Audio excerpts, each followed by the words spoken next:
이스라엘이 멸망하죠. 이스라엘이 멸망하는 결정적인 이유는 아수르가 침공했기 때문이긴 하지만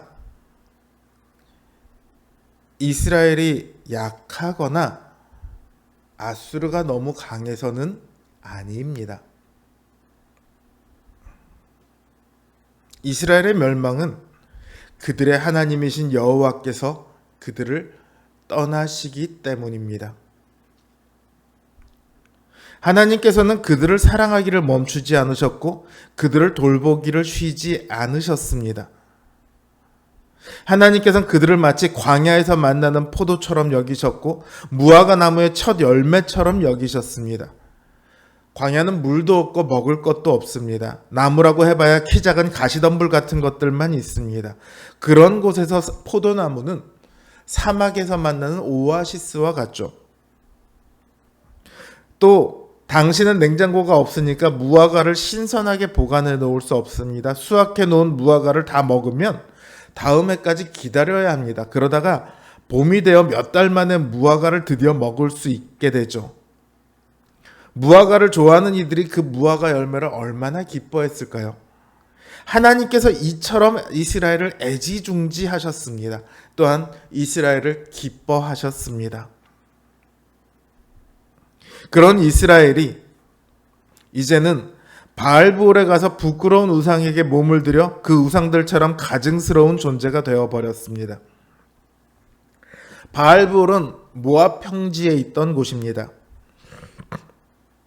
민수기 25장을 보면 발람이 이스라엘을 저주하러 왔다가 오히려 축복만 하고 돌아갑니다.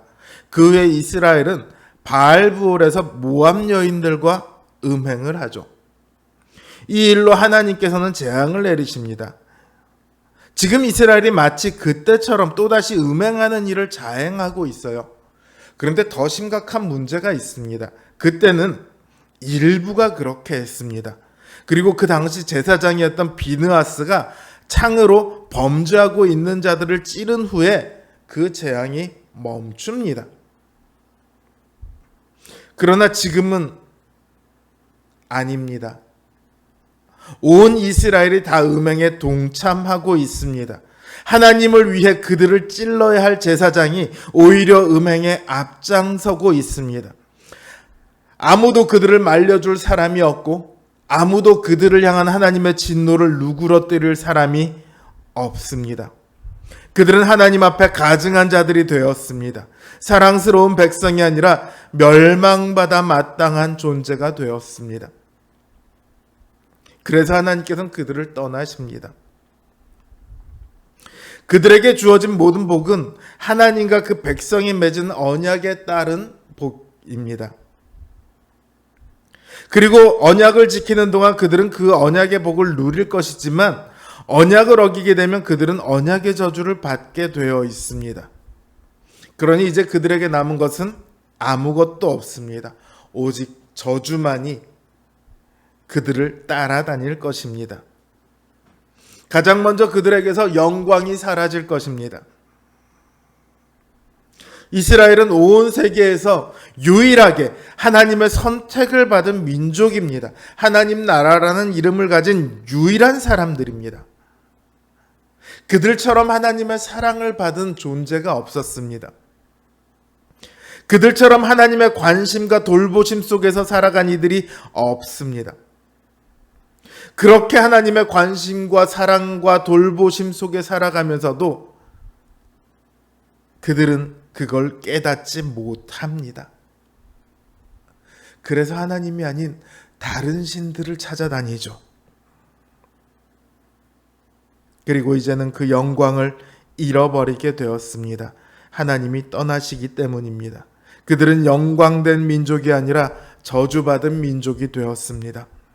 이름만 그런 것이 아니라 그들의 삶이 실제로 그렇게 변할 것입니다. 하나님께서는 그들의 모든 악이 길갈에 있으므로 그들을 미워한다고 말씀하세요. 길갈은 노예로 지냈던 그들의 수치가 씻어진 곳입니다. 애굽의 노예로 살았던 과거는 더 이상 기억할 필요가 없어진 곳입니다.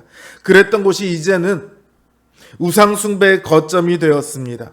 하나님께서는 이제 그들의 씻겨진 수치를 다시 되돌리실 것입니다.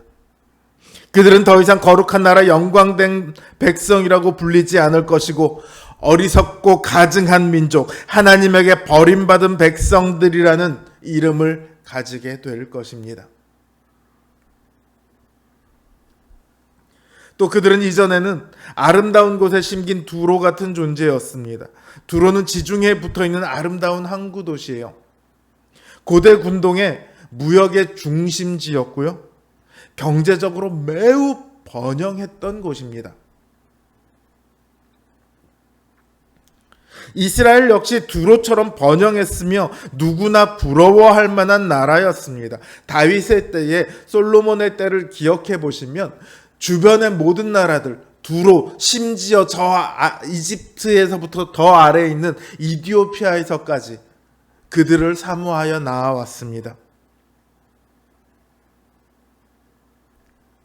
그러나 이제는 그 자식들을 살인하는 자, 즉 침략자인 아수르에게 내어주게 되었습니다. 하나님의 보호에서 벗어난 순간 그들의 모든 부와 군사력과 문화와 기타 모든 자랑할 만한 것들은 오히려 다른 나라의 탐욕을 부추기는 것들이 되었습니다. 스스로 멸망으로 이끄는 재앙이 되었습니다.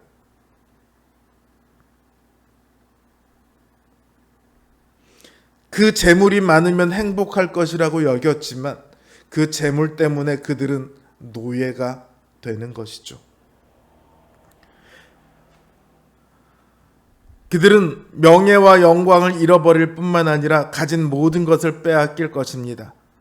그리고 그보다 더 괴로운 것은 그들의 후손이 태어나지 않는 것입니다. 그 말은 그들의 미래가 사라진다는 말입니다. 오늘날 우리나라만 해도 출생률이 낮아서 심각한 고민을 하고 있죠. 그 당시의 자식들은요, 노동력이자 군사력이었습니다. 그러니 자식이 태어나지 않는다는 것은 그들의 미래가 나아질 가능성이 사라진다는 말이죠. 게다가 대가 끊긴다는 것은 하나님과의 언약에 있어서 매우 중요한 일입니다. 그래서 하나님께서는 대가 끊기지 않도록 여러 가지 장치들을 마련해 놓으셨습니다. 하나님의 언약은 대를 이어가며 지속됩니다. 그러니 대가 끊긴다는 것은 언약에서 끊어져 돌이킬 수 없게 된다는 것을 의미합니다. 그들에게는 단순히 인간적으로 노동력과 군사력이라는 미래의 소망만 없어지는 것이 아니라 그들의 가장 큰 도우심이 될 수 있는 하나님과의 관계마저 가능성이 사라지는 것입니다. 원래 북이스라엘을 대표하는 에브라임은 자녀가 많이 태어나는 복을 받았어요. 야곱이 자식들에게 축복할 때 요셉 지파에게는 하늘의 복과 아래로 깊은 샘의 복과 젖먹이는 복과 태의 복을 주실 것이라고 그렇게 야곱이 기원했었습니다. 그러나 이제 복은 고사하고 아이를 낳지 못하는 저주가 그들에게 주어졌습니다. 에브라임은 2배의 열매라는 뜻이지만 이제 그들은 더 이상 열매를 얻지 못하게 될 것입니다. 이제 그들이 하나님께 빌 수 있는 것은 아무것도 없습니다. 무엇을 빌건 그들이 받을 수 있는 것은 아이 배지 못하는 태와 젖이 나오지 않는 유방뿐입니다. 여기 아이 배지 못하는 태는 그 원어를 따져서 보면 아이를 낳지 못한다가 아니고 태아가 자궁 속에서 죽어서 낙태하는 것을 의미합니다.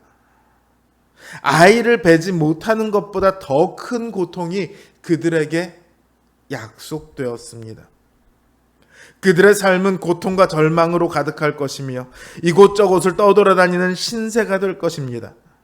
왜냐하면 그들의 집인 하나님께서 그들을 떠나셨기 때문입니다. 그들은 거처할 곳이 없습니다. 이리 치이고 저리 치이는 불쌍한 신세가 되었습니다. 그러나 더 이상 아무도 그들을 불쌍하게 여기지 않을 것입니다. 이게 하나님을 떠난 사람의 결말입니다. 자기를 사랑하여 하나님을 잊은 사람들의 종착점입니다. 자기를 위하여 무언가를 꾀하고 도모했지만 결국은 자기를 멸망으로 이끌게 만듭니다. 사랑하는 성도 여러분, 하나님 없는 인생은 불쌍하기 짝이 없습니다. 하나님을 기억하십시오. 하나님께서 나에게 행하신 일들을 잊지 마십시오. 오늘의 부족한 것들만 바라보지 마시고요. 오늘을 만드시기까지 우리와 함께 하신 그 하나님을 기억하세요. 하나님께서 해오신 그 수많은 일들이 쌓이고 쌓여서 오늘이 있는 거예요. 그리고 오늘을 만드신 그 하나님께서 내일도 모레도 그 하나님 나라에 가기까지 영원히 우리와 함께 하시며 우리의 모든 날들을 만들어 가실 것입니다. 늘 하나님을 바라보며 믿음으로 하나님의 복 가운데 거하시는 우리 성도님들 되시기를 주님의 이름으로 기원합니다.